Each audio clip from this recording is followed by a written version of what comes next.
Hello, everybody. Thank you very much for joining this webinar that we have organized for you about family building in the USA through egg donation and surrogacy. Thank you for joining. We'll have tonight on this webinar 5 speakers, which I'm going to introduce to you right now. And then there will be an opportunity for questions and answers right at the end of the webinar, which I will explain to you in a couple of minutes how that works. So first, we will have Dr. Falk from Utah Fertility, Medical Director of Utah Fertility, who's going to discuss an overview about the process of creating embryos and the transfer of embryos to the gestational surrogate. Then we will have Tonya, who also is from Utah Fertility Center and is going to discuss about egg donation and the process to choose an egg donor. Then we're going to have Karen participating from a surrogacy agency, United Surrogacy, who will discuss the work that the surrogacy agency does for the intended parents. On the 4th place, we will have Alicia, who is going to discuss also from Utah Fertility Center how do they handle the communication and the coordination with the surrogates from the first contact to the pregnancy from the clinic's perspective. Finally, on 5th place, we'll have Damien Davenport, who will cover all the legal aspects since he's an attorney in the USA, and he will cover the legal aspects from the American perspective. As I said right at the end, we're going to have a questions and answers session. If you look in your Zoom screen, depending whether you are in a computer or you're on a mobile device, you should have an icon called Q&A, which is questions and answers. And then by hovering and pressing on it, you should be able to write some questions over there. Then at the end of the webinar, the questions will be addressed to the relevant speaker who will answer them. And then if you see a question that has already been asked before, you can actually upvote it so we don't duplicate the same question. So now I'm going to give the floor to Dr. Falk, who's going to show you some slides and go through some steps about the overview of the process. Thank you, Dr. Falk. All right, well, thank you, Juan. I appreciate you inviting us and starting this webinar for everyone. And welcome to the webinar from everyone around the world. I hope you're all in good health and safe throughout the world, especially in light of what's happening in the world today. So in this webinar, the main purpose of the webinar is for education, especially surrounding third-party reproduction and how that helps you to create a family. So when I mention the word third-party reproduction, let me explain a little bit about what that means. Usually when you try to have a baby, it takes a process of combining the basic essentials, an egg, a sperm, and a uterus, to come together to create a baby. If there is a situation where you're lacking one of those things, then we have to bring in someone else or a third party into your relationship in order to create that family. So as you can imagine, it's a very complex process, very sophisticated in terms of medical treatment. But we have, at the Utah Fertility Center, have created a very expert team that allows us to execute those treatments in a very easy to understand and methodical way. We hope to go through that process with you today, and I'll introduce you to some of the team members as well as some of the process where it can evoke some of the questions you might have on how to help you eventually achieve a family and create a baby, to go through your path to parenthood. So just by way of introduction, I am a board-certified reproductive endocrinology and infertility specialist. I've been in practice for over 25 years and have been instrumental in helping over 20,000 babies come into this world. So it's been a pure blessing for me to be a part of the wonderful journey. I'm also board certified in obstetrics and gynecology, as well as laboratory medicine, and that gives me a certification as a high complexity lab director. With these credentials, I've been able to start many IVF centers throughout the Western United States, in the states of California, Nevada, Idaho, and Utah, as well as Hawaii. And I've even helped a clinic in Belgrade, Serbia, start their program.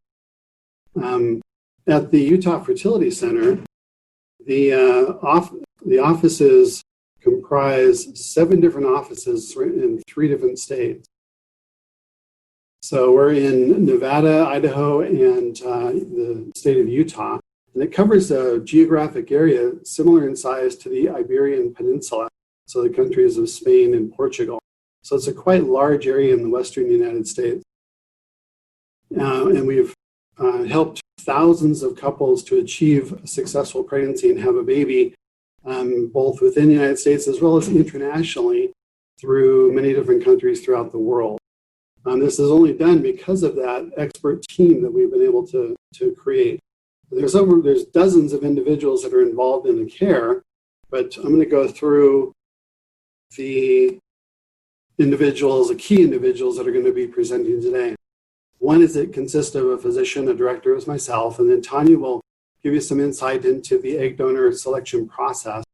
Karen is going to go through the choosing of a gestational carrier and help through that process. Alyssa is the liaison for the gestational carriers to help them go through the process locally. And then finally, Damien is an international attorney who helps us through the legality of the entire process. So who does the clinic serve? Why do we do what we do? Who do we serve? And really the answer is people who want to be parents. And this can include many different types of individuals. For example, it could be traditional couples, and that could be a man and a woman who need to use an egg donor because a woman is a little bit older and no longer has healthy eggs, or maybe has had a hysterectomy from cervical cancer and needs someone to help them using a gestational carrier. We've helped single females through donor sperm, inseminations, and vitro fertilization. Single males, since they don't have an egg, we use an egg donor and gestational carriers. Same-sex female couples where they also might need sperm donation, inseminations, or in vitro fertilization. And then same-sex male couples where they also need an egg donor or a gestational carrier.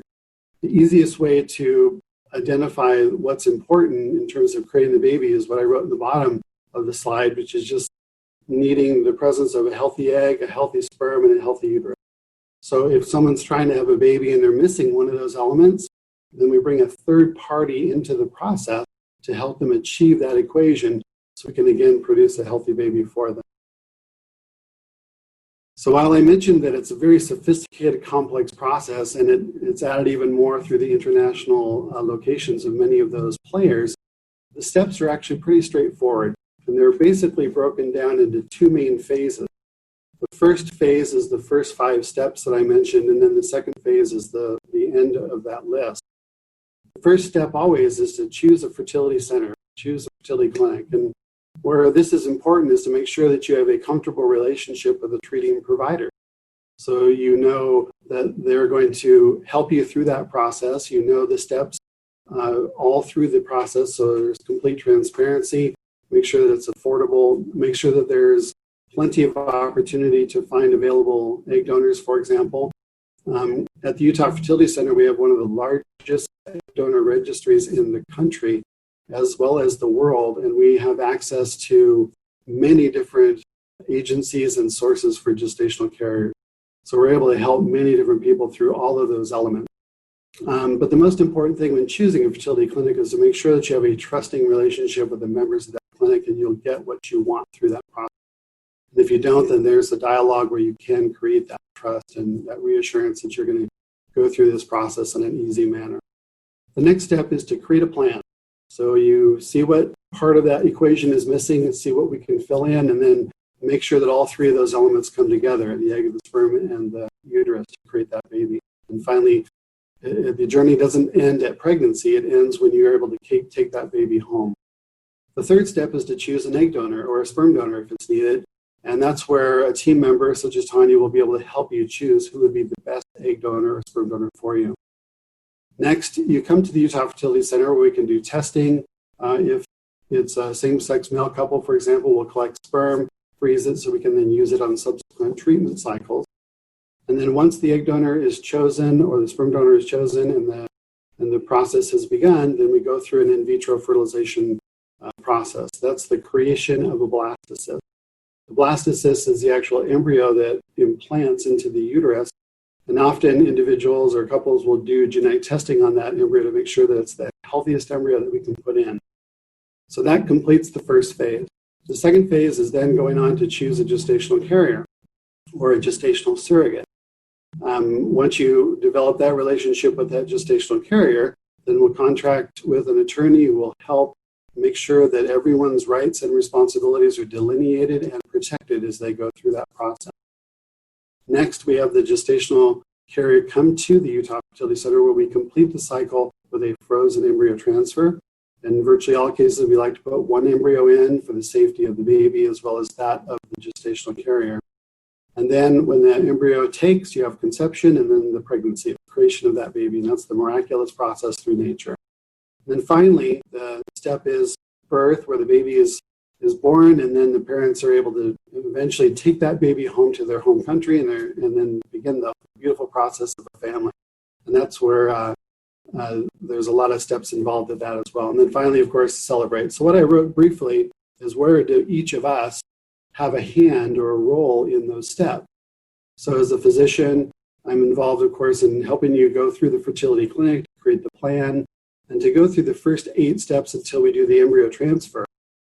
Tanya, for example, will come in when you need the help of choosing the egg donor and then go through the next steps again until the embryo transfer and the pregnancy begins. Karen will be responsible in the second phase to help find the gestational carrier and develop that relationship with the intended parent. And then she'll be involved through the whole pregnancy, even to the point of conception and carrying the baby home. Alyssa will be involved in helping that gestational carrier through her treatment plan. And she'll give us some insight into that today. And then finally, Damien is critically important for the contracting, the understanding, the agreement that you have with that gestational carrier, as well as getting the baby to come home with you after the birth. And then, of course, all of us are involved in the celebration of the creation of this new family and wonderful new life on this earth. The most important thing with the Utah Fertility Center is we are here for you, and that there's always someone there to be your contact that you can ask questions to and hold your hand as you go through this process. So I'm going to show you where our clinic is, just to give you an idea of where the Utah Fertility Center clinic is. It's at the foot of the Rocky Mountains. Our little clinic is down the bottom left there, below Mount Timpanogos. It's a beautiful area, clean air, beautiful state, and beautiful people. And included amongst those people are many of our panelists that we have here. So I'm going to transfer the microphone over to Tanya, and she will then go through the next step of choosing an egg donor and introducing you to the website that we have for those egg donors. So again, welcome, and we'll be happy to help you in any way we can. Turning on my volume now.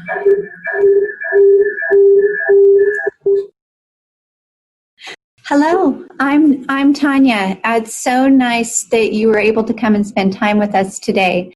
So I've been working with Dr. Folk for nearly 14 years, and our focus is third-party reproduction. So I get to help you create your family, and my part of that is to help you manage through the donor database and choose the perfect donor for you. I've been able to have the great pleasure of helping people all over Europe and all over the world, here in the United States, Australia, and again, all over Europe. Our third-party program here has a very large database, as Dr. Folk mentioned. So that's what's called an in-house donor database. You have the options when you choose a fertility center to work with an agency donor or an in-house donor database. Utah Fertility Center, as Dr. Folk had mentioned, has one of the largest donor databases in the world. The difference between us going through our in-house donor database and an agency is all of our donors have already been medically tested. They've gone through a very stringent process of making sure that they are a good option for you medically, emotionally, and that we can trust them. Because they're on our database, we have had the pleasure to get to know these ladies. And so we know they're going to show up for their appointments. We know that they're going to do their medications correctly. And so we have a lot of control of timing and what the donor does to help you. So the donor database, as I mentioned, has almost 200 or close to 250 donors on our database. And so it can be a little bit daunting to go through it because there's a lot of people to choose from. So that's why you need my help. You can't just choose a donor off of the database. You need to know more about them. And since I know all of the ladies, I'm here to assist you with that. So I'd like to share my screen for you so you can kind of see how our database is set up. Let me pull that up for you.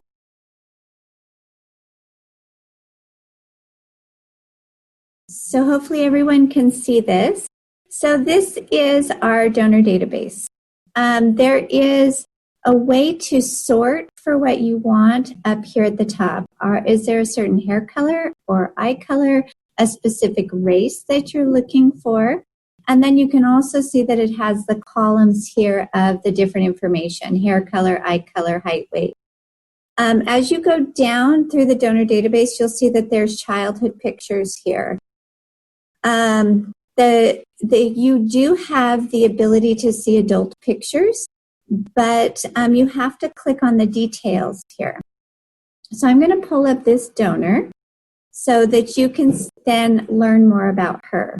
So as you look here across the top, each one of these little orange headers is a different bit of information about the donor.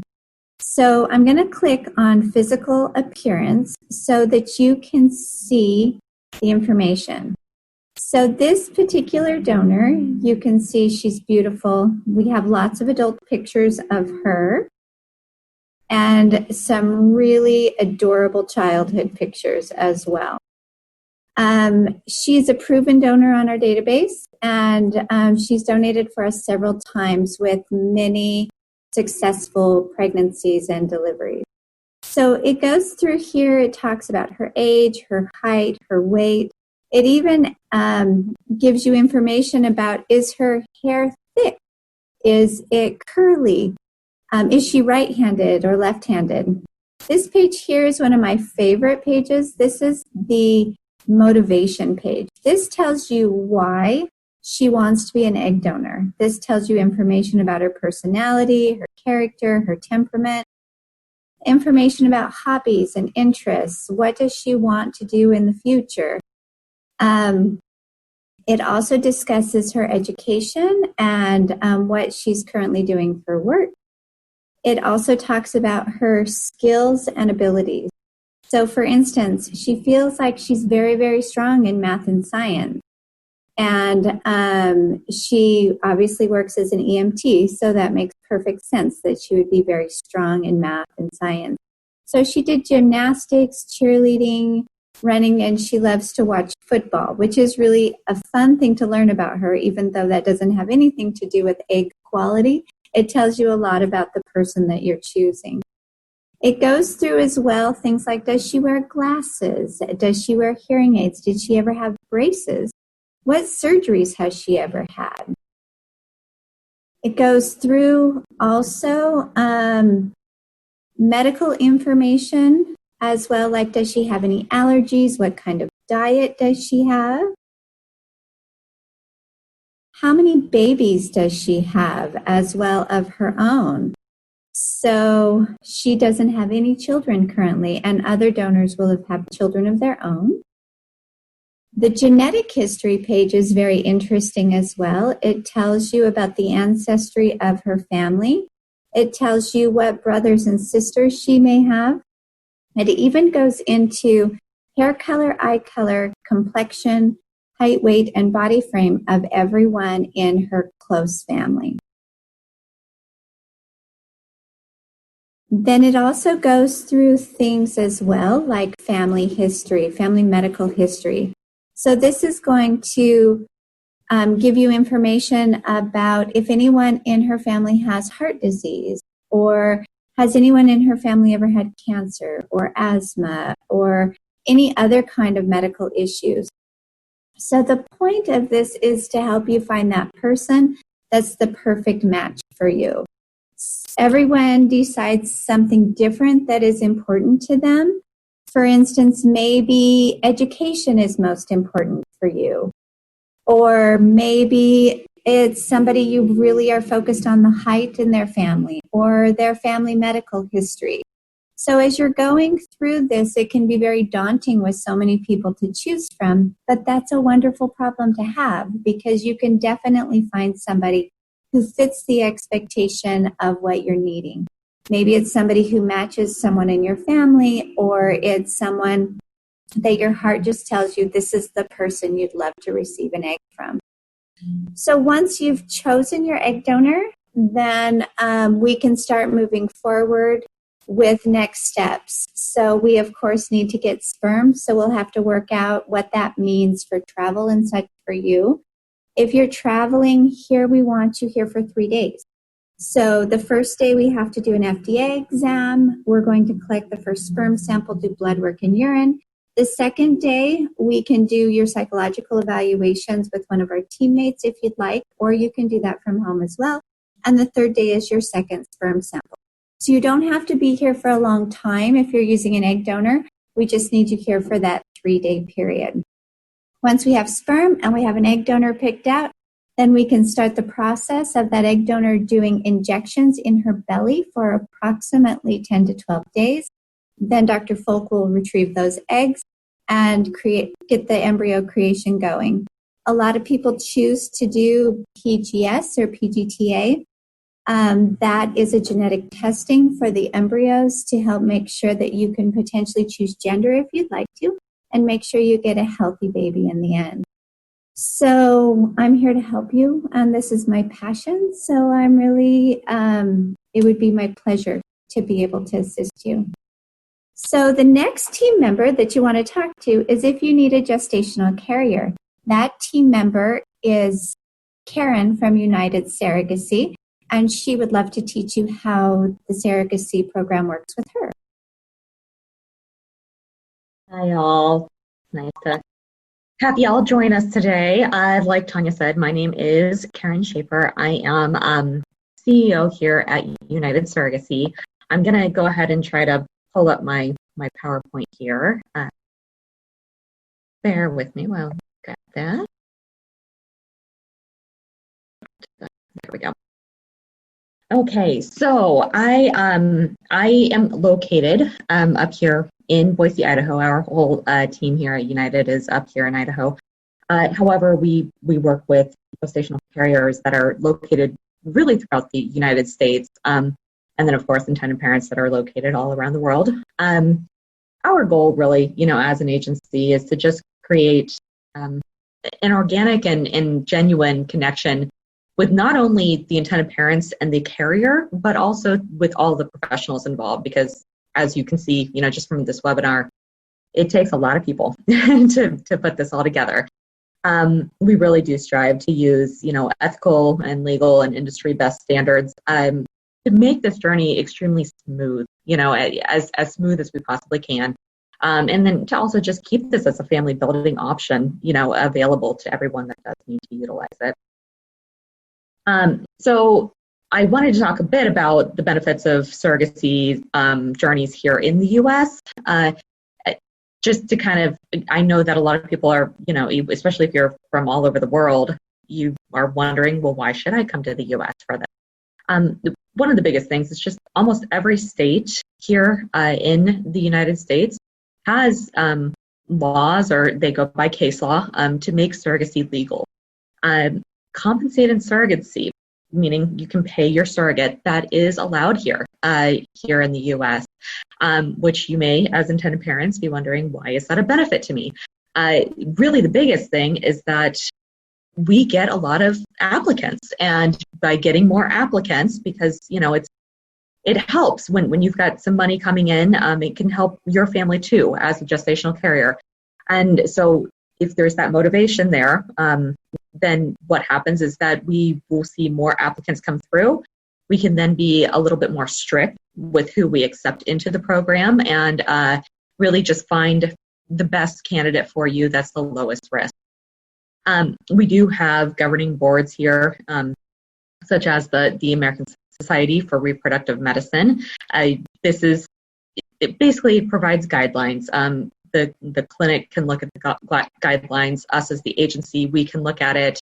Mental health providers, and it just kind of gives us a guidance as far as how we practice. And then we also have really good parentage processes, which is what Damien will talk about. But basically, ways that we issue parentage to intended parents. It's very, very streamlined in most states, and that offers peace of mind for you. I wanted to touch quickly on, our qualifications for surrogacy. One of the big questions I get is, how do you screen? How do you find people? What's important? So these are it's kind of a snapshot of the very basic things that we look for, and then we also delve into a little bit further with our candidates. First, has she had at least one pregnancy? Are her pregnancies low risk or relatively low risk? We want to make sure that it's going to be low risk again with your baby. Does she meet the age guidelines? Is she of legal age? What does your clinic cut off at? What BMI requirements are for body mass index? Is she drug, alcohol, and nicotine free? Is her background check clear?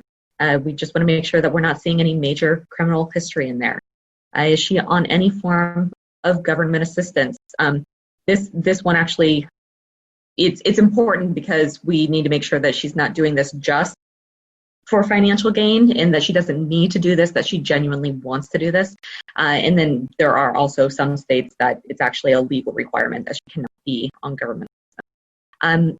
Has she completed her own family? The last thing we want to ever see is for someone to then end up in a situation to where they could potentially need a gestational carrier. It's not a hard and set rule, but we do like to go over those risks with our carriers. Has she passed the psychological evaluation? As our agency, what we call it a psych eval, you'll hear it called that. It's one of the first things, honestly, that we do with our candidates. We want to make sure that they're not just physically ready for this, but they're mentally ready too. It's a big undertaking. And does she have a stable home life? Does she? Who will her support system be? Things like, when she has to go to transfer and travel, who's going to help her out with her little kiddos at home? Who's going to be there for birth? What if she has to go on bed rest? Those are all questions that we ask. Top matching criteria. There's a lot that goes into matching. However, I wanted to go over the top 3 highlights that, the bigger, matching criteria that we look at, because if we can match on these, we've got a really good foundation for a good match. So you'll want to look at your communication style. How often do you want to communicate with your gestational carrier? Are you someone that wants to text daily, or are you good with just an update after appointment? What's your favorite way to communicate? If, for instance, if you're someone that's maybe a little bit more formal and you like to do long emails, whereas your surrogate maybe is a big texter with emojis, it might not be the best, match, because those might not match up. We want to make sure that your communication styles are similar. Do you want a friendship at all? Or would you rather this be more, business related? What is your ideal level of communication after birth? Do you want to stay in contact? The next one is going to be on termination views. This is never a fun topic, but unfortunately it's one of those big topics that we need to make sure that everyone is on board with. So as the intended parent, in what instances would you consider terminating the pregnancy? Is your surrogate, is she willing, to do that? Is that something that she is open to? Or, will she leave that choice to the intended parent? One of the things that, like Tanya had mentioned, and Dr. Folk also mentioned, are your embryos tested? Are you, is your risk lowered a little bit by having tested embryos? Or, if they're not tested, we just need to make sure that someone is on board with, that maybe a little bit of an increased risk there. As far as your medical wants and needs, we also look at this. One of the hot topic issues that we've actually seen more so just even in the last year or two. Are you wanting to just transfer one embryo, or are you wanting to do a double embryo transfer? If so, we need to find someone that's on board with that. I'll be honest, it's a little bit harder to find surrogates these days that will do that, at least with our agency. However, it happens. You've got to be mentally prepared for that. Is it important to you how your surrogate delivers, where she delivers? Do you want her to have a level 3 NICU in case baby comes prematurely? Are you open to a home birth or a birth center birth? Those are all things that you all need to be on board with. And then, do you want to be at the birth? Is your surrogate comfortable with you being there? So all in all, like I said, if you can match on these, on these bigger items here, I feel like it's just a really good foundation to look at, then those smaller items that might come up. Then how to choose an agency. And it can be hard. There's a lot of us here in the U.S. So I just wanted to run through a few questions that you'll want to ask any agency that you are looking at. So for instance, what states did the majority of the candidates come from for each agency? Will it work for your individual situation? There are some states where, they may only work with married couples. If you're a single guy, that's not going to work for you. So find out where their candidates are coming from. What commitment do you need, or does the agency need from the intended parents to start looking for matches? When is money owed to the agency? When can you start seeing potential matches? How does the agency communicate, with the parents? Do they have standard 8 to 5 hours, or are they a little bit more fluid? Especially when you're talking about being, international, that could be important. Are you going to be able to get a hold of someone when you need to? What clinics does the agency work with? Are they familiar, with the qualifying criteria for your clinic? Are they willing to learn if they haven't worked with that clinic before? And then what are the surrogate candidate requirements? I went over ours a little bit, but you really want to pick their brains on, how they choose their candidate, and what does the screening process look like? How do they vet? Do they require the mental health evaluations on the candidates? When does this take place? Make sure you ask them about how they put together your legal team.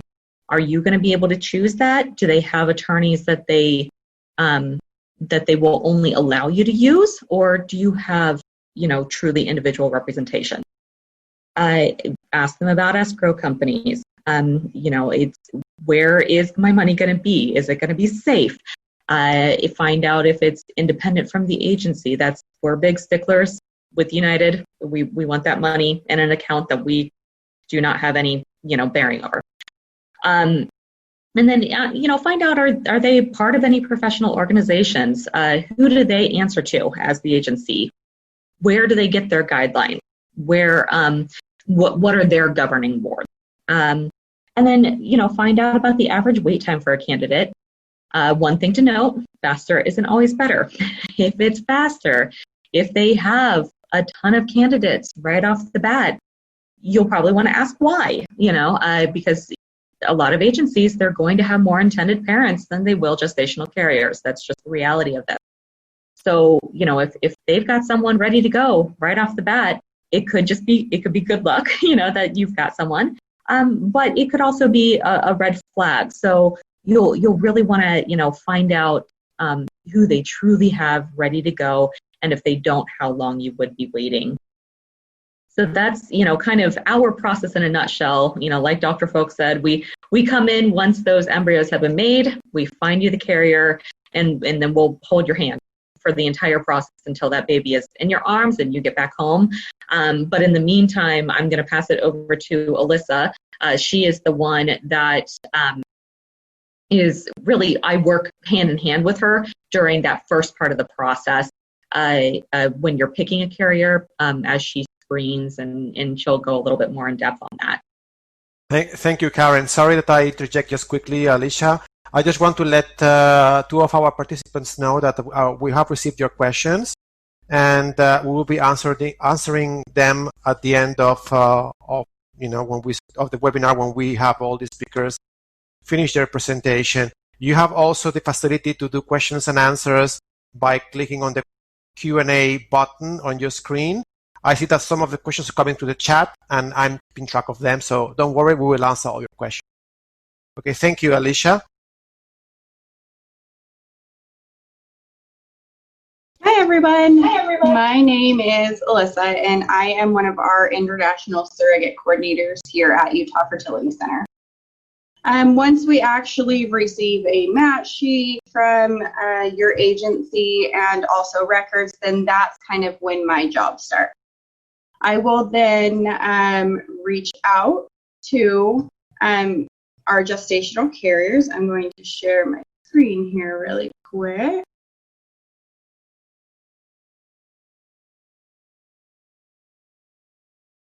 So I'm just going to go through the steps that a gestational carrier and intended parents usually have to take to get through the process. Step one usually goes through record review and also an interview for our carriers as well.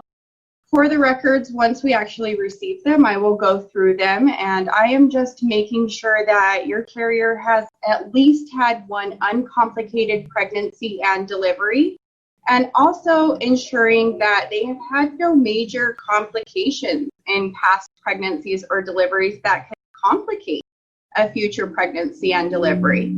We're also just ensuring that we confirm that she is a healthy woman that should be able to successfully complete a pregnancy and delivery.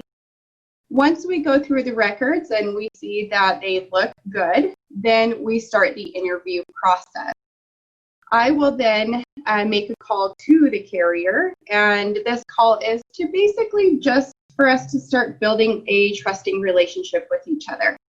We'll also go through basic social and medical history. Some of those questions will be, what medications does she take? How much alcohol does she currently drink, if she drinks any?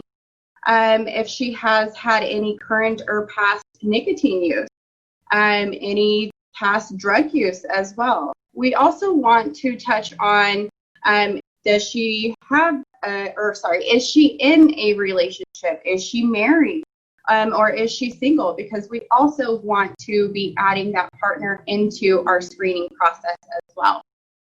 We'll also go off of any past concerns. I want to know, did you have any nausea in your pregnancy? Were you uncomfortable in your pregnancy? Things that most likely wouldn't be in her records. We just want to touch on that just to make sure that there are no other concerns. As we're moving forward, once we go through the records and the review process, the interview process, then that's when we'll move forward with medical screening. We do like to get the agency's approval and also intended parents' approval as well, because your carrier will most likely be traveling to Utah for her medical screening if she's not local to Utah. Once she shows up, we'll be able to meet. I'll be able to see her in person. I'll be able to see the whites of her eyes, and we'll be able to continue building that relationship. She will sit down with one of our providers here at the office. They will discuss her health history further into depth. We'll be doing a full head-to-toe physical. We're looking for overall general health, making sure that she's just overall healthy. We're also looking for any high-risk behaviors, big bruises, big lesions, anything that would really point out as concern to us. The provider will also be performing what we call a water ultrasound. This is an ultrasound to assess the inside of her uterus to make sure that it's looking nice and clean and clear and healthy and ready for another pregnancy. She will also have blood work drawn for pre-pregnancy hormones and also infectious diseases as well. This is also where her partner comes into play, because if she does have a partner, he will also need his labs drawn for infectious diseases. She will also leave us a urine sample so that we are able to do a drug screen on her. Once she goes through that process, we will know results of the water ultrasound the same day, And then it usually takes about 7 to 14 days to receive full medical clearance to be able to move on to the contract phase. Once she is medically cleared, psychologically cleared, and legally cleared, then that is when we are able to move forward with an actual embryo transfer. You and your carrier will then be given a color-coded calendar, and this is a calendar that she will continue to follow as we are in the process of getting her pregnant. So as you can see this calendar on here, anything in green does mean that she will be starting a medication that day. Anything in red means that that's the last day of a medication or an activity. And then anything in yellow means that's when she will need an appointment. So we will have her on a birth control pill to be able to control her cycles and to also ensure that she doesn't get pregnant.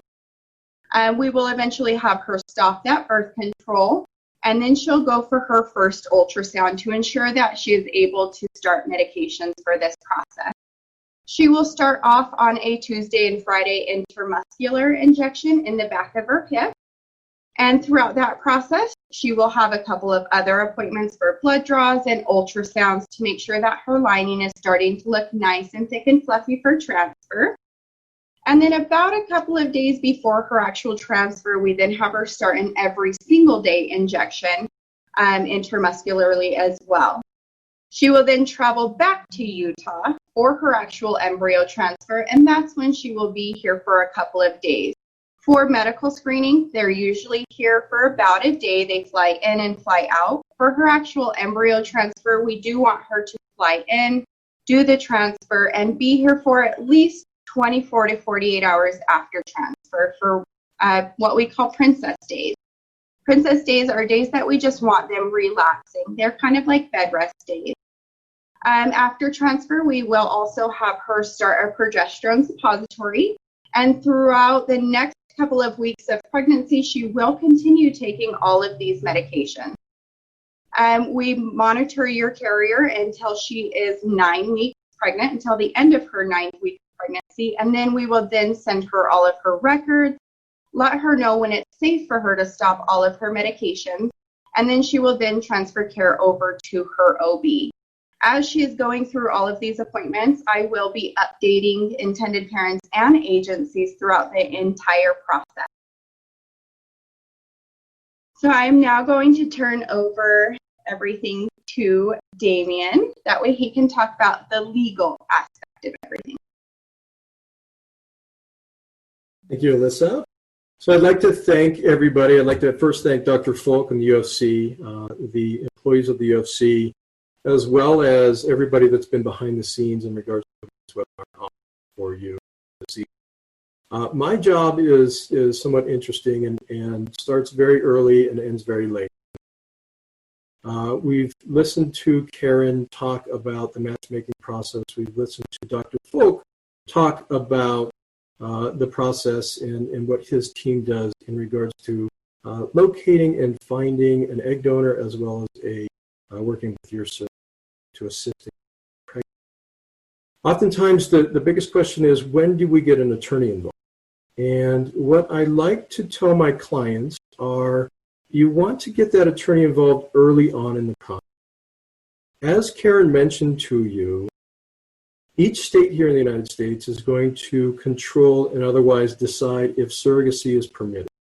So each state will equally set certain laws within the state or regulate the industry within its particular border. So understanding the law of the state where your surrogate is going to deliver, as well as the law of your home country, becomes very important as you start that matchmaking process. And by way of example, what I mean by that is there are particular states, or there are some states who may place restrictions on surrogacy within its border. Some states may only allow, as Karen mentioned, a married couple utilize a surrogate within its borders. Some states may also only allow an egg donor or a sperm donor, but not allow an embryo donor, which is something we truly haven't talked about today, but is always equally available to the parties as well. So understanding that particular state, understanding the laws of that particular state will help you better choose a surrogate that will be able to work within your home country. And when I say within your home country, what I mean by that is your home country going to be is your home country a country that is surrogate friendly? Is your home country, does it recognize same-sex marriage if you are a same-sex couple seeking to utilize it? But what is the process in your home country in regards to the establishment of your parental right? Does your home country allow you to utilize the orders that are entered, the legal orders that are entered here in the U.S., and the birth certificate to allow both you and your spouse, or allow the intended parents, to appear on your child's birth certificate? Or is your home country a country that requires your surrogate to appear on the child's birth certificate, and then through the legal proceedings in your home country, remove her and have some other form to establish? So the best advice I can give all of my international clients is there is no one-size-fits-all solution to this, or one-size-fits-all solution to this. I'm going to share with you my slides here today as well, if I can.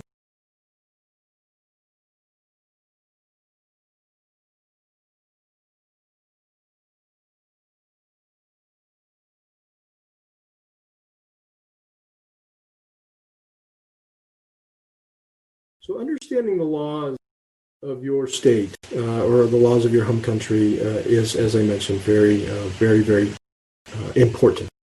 In addition to that, understanding the laws of the state where your surrogate is going to deliver your child is equally important.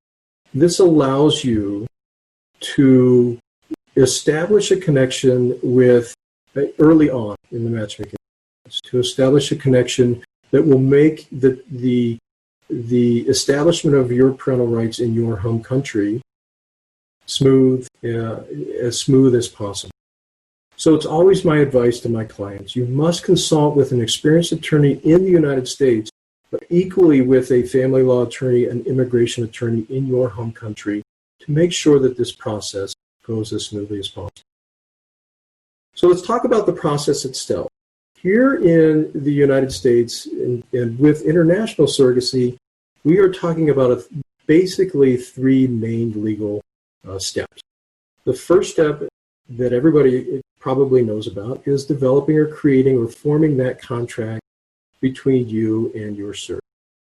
The second step then is establishing your parental rights to your child here in the United States. The third and final step is going to come after your child's born. And that's going to happen in connection with your home country's laws and looking and obtaining a surrogate, looking and obtaining an attorney in your country to work directly with you to establish those parental rights. So it looks like my screen may not be sharing right now, so I'm trying to get that fixed.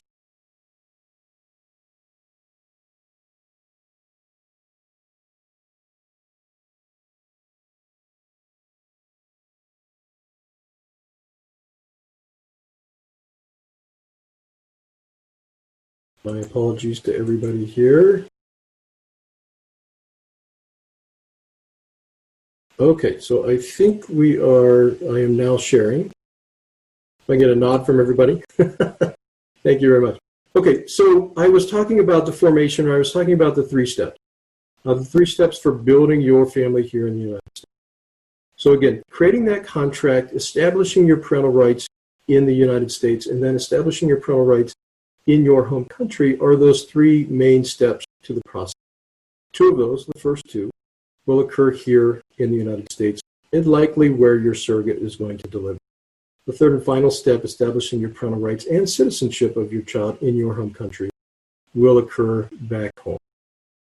So now let's talk about the formation and the drafting, the execution of your contract. This is the first phase of the legal process. And as Alyssa and as Karen had mentioned, when we start forming contracts between you and your surrogate, we're typically not going to begin that process until she's been medically cleared by the UFC, until she's been psychologically cleared to be a surrogate as well. Then we can start drafting the contract between you and your surrogate. Contracts are important. They're going to establish the rights and the obligations of the parties. They're typically going to include specific terms in the contract. In particular, I've listed some of those here as well.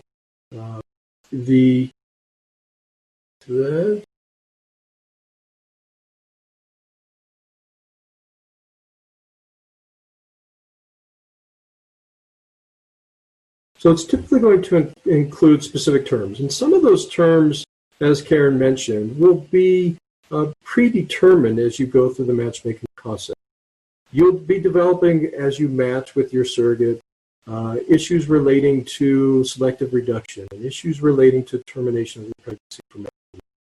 The type of relationship that you want between you and your surrogate, both during the pregnancy and post-birth. We're also going to talk about and establish within your contract the number of transfer procedures that the parties are going to intend to undergo, and how many embryos are going to be transferred during these procedures. Payment and compensation, the fees, the compensation, the expenses that you incur as intended parents will all be also part of your contract with your surrogate. Those will typically be pre-negotiated prior to the contract itself during that matchmaking process. Most agencies will be providing that information to the intended parents so they know financially what their expectations will be. The procedures for establishing parentage equally will be included in your contract. That is going to be the state law in regards to how we establish your parental rights here in the United States. Medical testing is also a particular term that we will address in your contract when we talk about medical testing. Under what circumstances might you as intended parents want prenatal diagnostic testing done? An amniocentesis, something to that effect. We will typically address those and negotiate those terms with your surrogate as well. Healthcare decisions making while your surrogate's pregnant is equally important. There may be certain things, there may be certain circumstances where you as the intended parents may want to be able to make certain decisions while your child is in utero. There may be certain decision-making that is left to your surrogate, depending on state law, as to under what circumstances she may be able to make it. Surrogate behavior during the pregnancy, equally important. When we talk about surrogate behavior, these are the do's and don'ts while she's pregnant. We typically don't want surrogates to participate in any dangerous activity. No hang gliding or mountain climbing or skiing, doing things that we know could potentially jeopardize pregnancy. In addition to that, we want to make sure that she's eating a healthy diet, and we're establishing parameters for her in regards to maintaining a very healthy pregnancy, both for her as well as for you.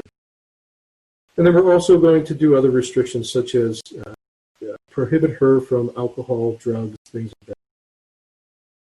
Now, in addition to the process, or in addition to these terms, we'll also talk about travel restrictions. As I mentioned, surrogacy is very state-specific here in the United States. So what we typically will want to do if we are going to utilize the benefits of a particular state law is make sure that your surrogate remains in the state where she intends to deliver, starting at a certain period of time. Usually that period of time is going to be somewhere between or around 24 days. Your contract is also going to address where she intends to deliver. As Karen mentioned, it might be a hospital. At what level neonatal intensive care unit would you recommend, or would you as intended parent? Are you okay with a home birth? Are you okay with using some other form, some other birth facility? Those are the types of issues we address as we talk about the delivery itself. And we also want to identify in the contract emergency contacts. When we talk about emergency contacts, if there is an emergency situation that arises with your surrogate in her pregnancy and you're unable to be reached, who are the emergency contact individuals that you want your surrogate or somebody to reach out to so that you can otherwise contact? Contracts will also talk about escrow accounts. They will also talk about breach and remedy clauses, what to do in the event there's a breach of contract, and what kind of remedies you as intended parents may have. And also, we'll talk about other forms of dispute resolution. When we talk about dispute resolution, it may not give rise to something that's actionable legally, but it may be something that the parties can work towards to try to work out their dispute. Oftentimes, that might involve having a counselor involved or having a third-party mediator involved to help the parties facilitate the resolution. Once we negotiate the terms of the contract, we will then typically provide the contract to, or once we draft the terms of the contract, we will then provide that contract to your surrogate's counsel. It is imperative, in my opinion, that your surrogate always have independent legal counsel available to her to negotiate and otherwise review the contract and make sure she understands. So generally speaking, we will provide that contract to your surrogate. We'll give her an opportunity to review that. There might be minor negotiations that happen between the parties, and then we can move forward with executing. Once we execute the contract, then we provide what is referred to as legal clearance to your IVF. So in our particular case, we would provide, or I would provide, a letter to Dr. Folk that would indicate that the contract has been indicated and the parties can then move forward with the medical side itself. And that brings up phase 2 of the process, and that is establishing your parental rights here or in the state or in the U.S.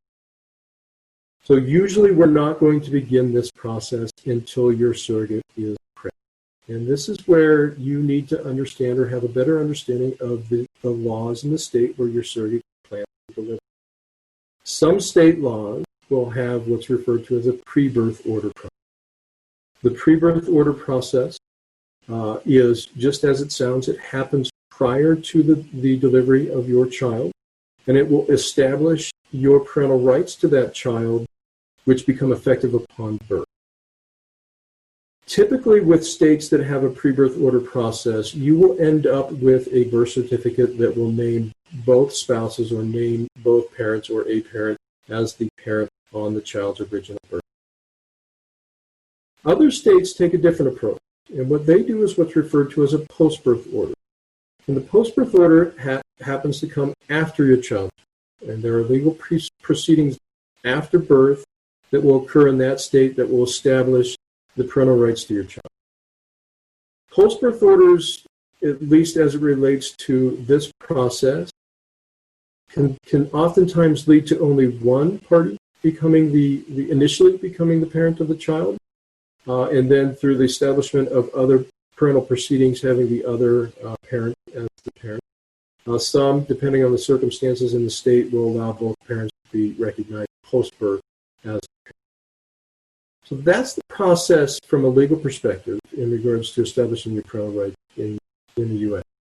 And each state is going to set its own regulations, its own requirements in connection with that process. So becoming aware of that, of what is necessary in the state is very important for you. If you are in a state that has a pre-birth order, generally speaking, your attorney will coordinate with the hospital as we get closer and closer to birth. And when I say coordinate, they will provide a copy of the pre-birth order to the hospital. So oftentimes they'll provide that to the state's vital records as well. And in a post-birth order state, generally speaking, if the post-birth order is not entered until after birth, providing a copy of that post-birth order to state vital records equally well. And the reason that we do that is we want to make sure that the hospitals are aware of who are recognized as parents of the child when the child is born. Once your child is born, the hospital will participate or will work with you in connection with preparing the birth certificate paperwork. The birth certificate paperwork is then transmitted to the state vital records office, where they will register your child's birth certificate, and they will then make that birth certificate available. Obtaining the birth certificate is somewhat of an easy process, but it depends on the state itself in regards to how quickly you can get it. Oftentimes, it will take a few minutes or a few days to get the birth certificate, and sometimes it can take upwards to a couple of weeks. In addition to obtaining the birth certificate, we will also need to obtain the apostilles of certain documents, including the birth certificate, which will authenticate for your home country the legal recognition of those documents. And then we will also work with you to obtain a passport for your child. The passport process can take, on average, anywhere from 6 to 8 weeks. So you can plan on being here with your child here in the United States for that period of time. There is a way, if you need to travel sooner, to expedite that process. If you do expedite the process, it can shorten that significantly. Sometimes an expedited process can take less than or between 2 and 5 days. So again, it depends on the travel arrangements that you have. Once we have all of those documents in place, what we are required to do, or what you are required to do then, is to then travel to your consulate, at your closest consulate here in the U.S., and to work directly with your consulate then to allow travel or to obtain the necessary travel documents to return home. And then finally, once you return home, you will then establish your parental rights in your home country. And you will work with your attorney there to establish those parental rights under the laws of your home country, and you will work with your attorney there to establish the citizenship of your child in your home. So that is a very brief overview of the process here. And what I'd like to share with you and leave you with before we get into questions is just that it becomes very important that you work with a knowledgeable attorney in the state where your surrogate's going to deliver, as well as a knowledgeable attorney on family law matters and immigration in your home. With that, I'll leave it up to Juan to begin the question and answer process. Thank you very much, Damien. Thanks a lot. So yes, we have a few questions coming from different channels. We have one which was written earlier on the chat, which is asking, hello, would we be able to meet the egg donor in person after choosing? So this question, I think, is for Tonya. So Tonya, please, can you answer this question? So it might be possible. Sorry, feedback. It might be possible. It depends on which egg donor you choose. The egg donors that are on our database plan to be anonymous, but some of them are quite open to meeting you. So that's something that will depend on who you choose, and then we will ask each girl individually if they are willing to meet you. Levels of actually meeting you can be different. That could be just Skyping with each other and not sharing contact information, or that could mean going out to lunch together. If you know each other's contact information, then we're going to make sure that you get legal advice from Damien Davenport or someone of that caliber that can discuss with you about contracts and stuff, because there are additional legal risks if somebody knows who you are. But yes, it is possible, but it will be a donor by donor basis. Thank you, Tonya. We also have a question regarding cost. One of them is coming through the chat over here, but we also have a similar question coming from the Facebook Live in the Spanish Utah Fertility page. So what is the total cost for IVF with egg donor, or what is the total cost approximately for the whole process? And maybe, Tonya, you can answer this one as well, or shall Karen answer it?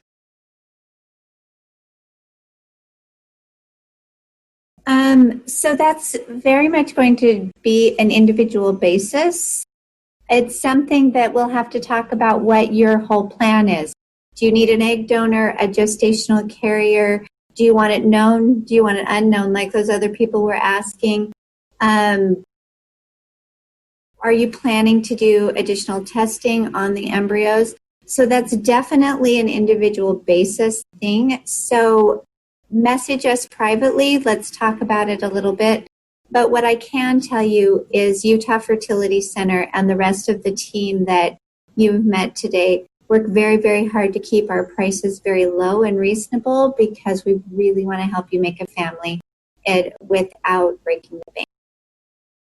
Thank you, Tonya. One thing that I want to mention before I forget is you will all receive an email with all the contact information of all the participants in today's webinar, all the speakers, and you will be able to ask them questions directly or even schedule a complimentary, a free call with them so you can discuss your personal questions, in private with any or all of the participants in today's webinar.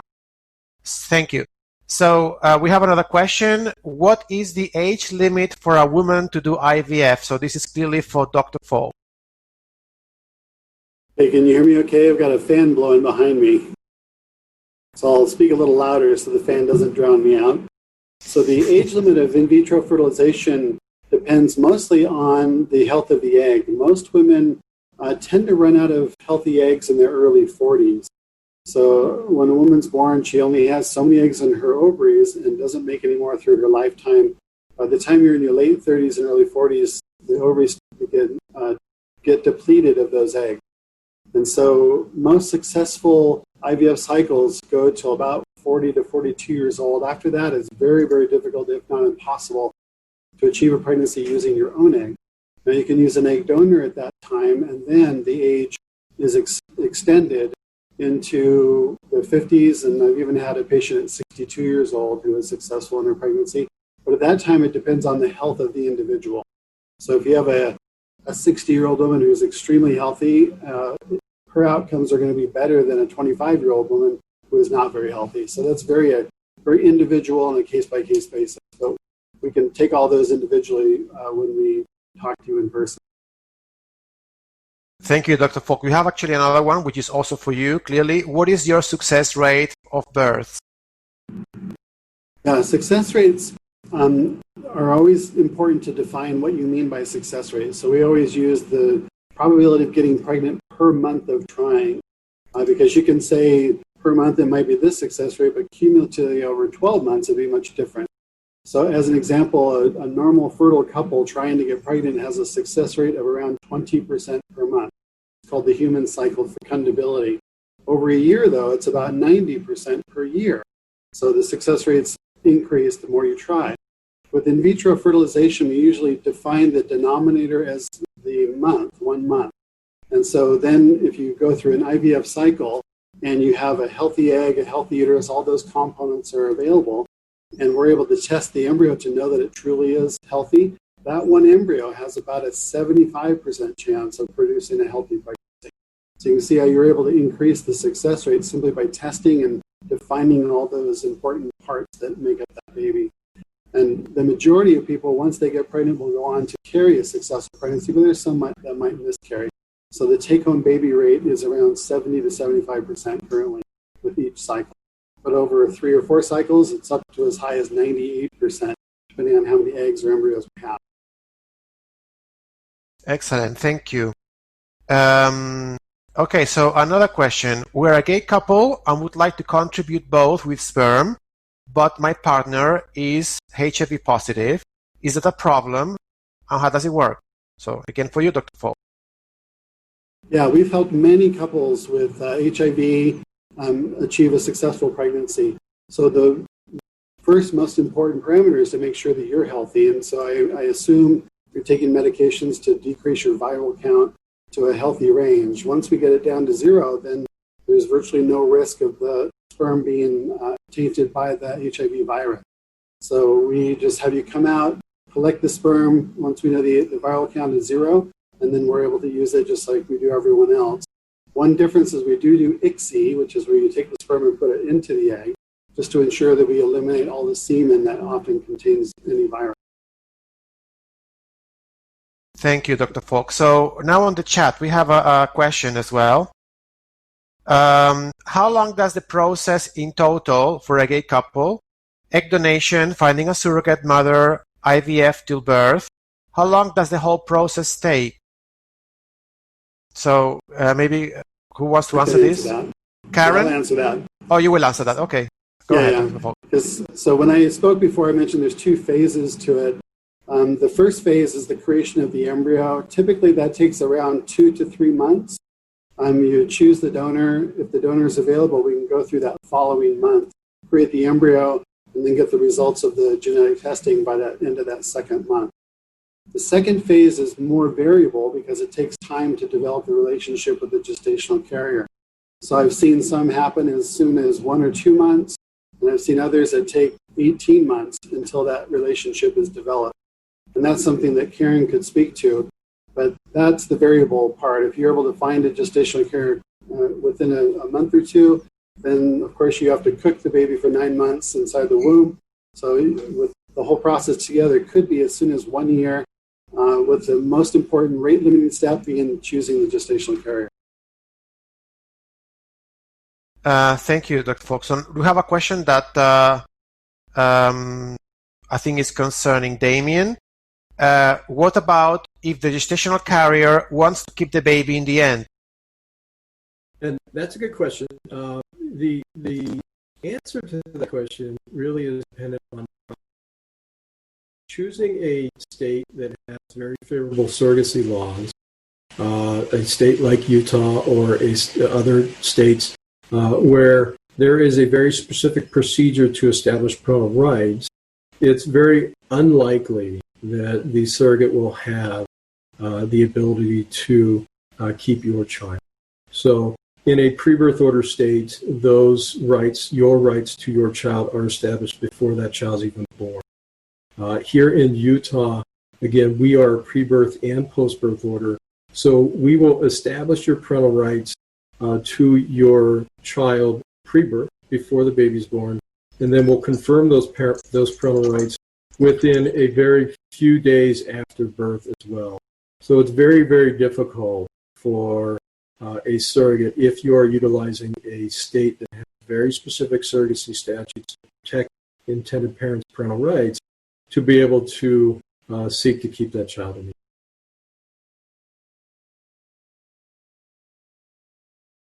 Thank you, Damien. Okay. How long is the paperwork when the baby is born? That's another question for you, Damien. It is.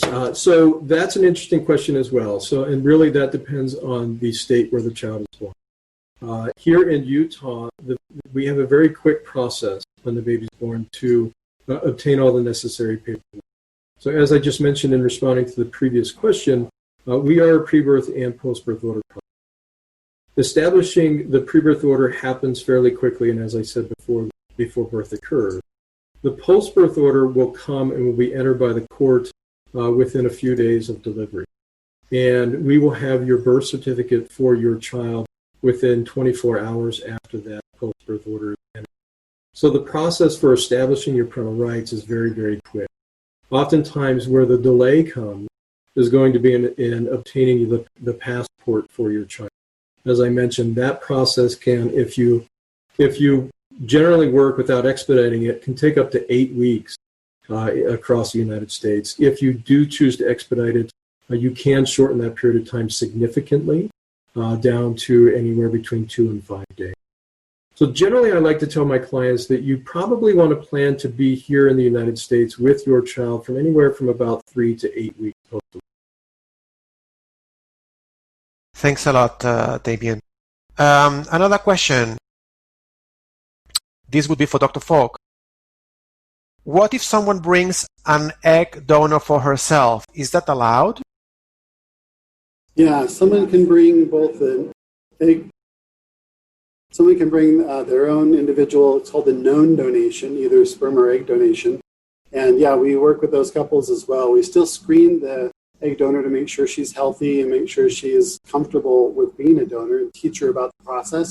Yeah, we do that many times with known donation on the egg side, the sperm side, and even we've had gestational carriers where someone might bring in their sister or a friend, or I've had cases where they had their mother carry their baby for them.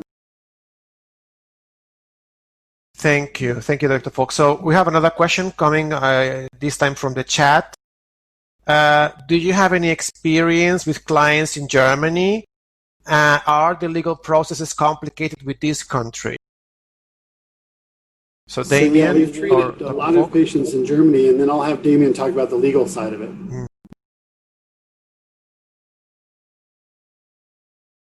Do you want me to take over? Okay. So yes, we have had. I've represented many clients out of Germany. The process seems to, at least in the European Union, the process is ever changing. It's important that for all of my clients who are part of the European Union to make sure you're working directly with a family law attorney, an immigration attorney in your home country. Because what we want to do is, as we navigate through this process, is make sure that I'm in contact with your immigration law attorney, your family law attorney, who will establish your parental rights in Germany, to make sure that what we end up with in regards to a pre-birth or post-birth order is compliant with what will be needed in your home country to establish your parental rights and have citizenship of your child established there in Germany as well. So what's very interesting about the European Union is these laws do change, and they change regularly. So we have to stay on top of those laws, and we do have to work with someone local to you to make sure that we're doing things here in the States that will transition and allow that transition to your established parental rights in your home country as smooth as possible. So yes, we have had German clients. Things have been going fine with my German clients. But again, processes have been changing over the course of the past few years. Okay, thank you, Damien. We have one question here. Tell us about the pre- and post-birth orders a little bit. Damien, that's for you.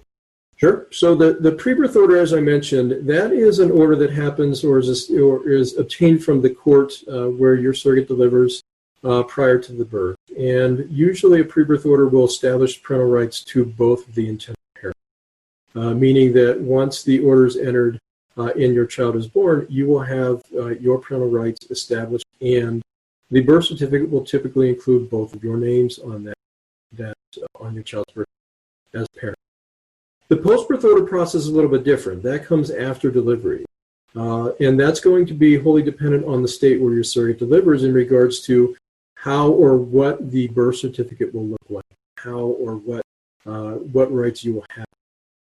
So, for instance, there are different states out there where if you are 100% genetically connected to your child and you are a married heterosexual couple, the post-birth order can be entered in and will name both of you as the parent.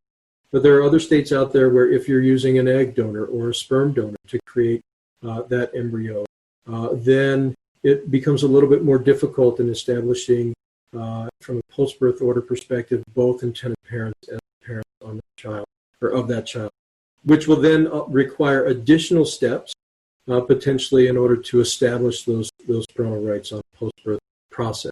That could be the equivalent of doing a step-parent or a second-parent adoption, whether it be here in the United States or whether it be in your home country as well. Thank you, Damien. So we have here one last question.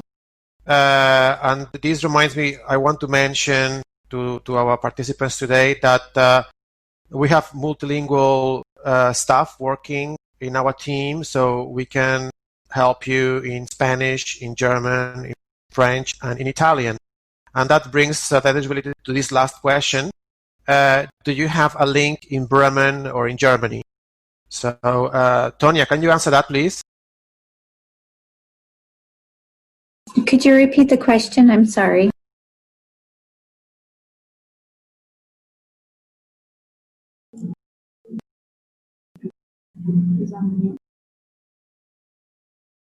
I can't hear you on. I'm sorry.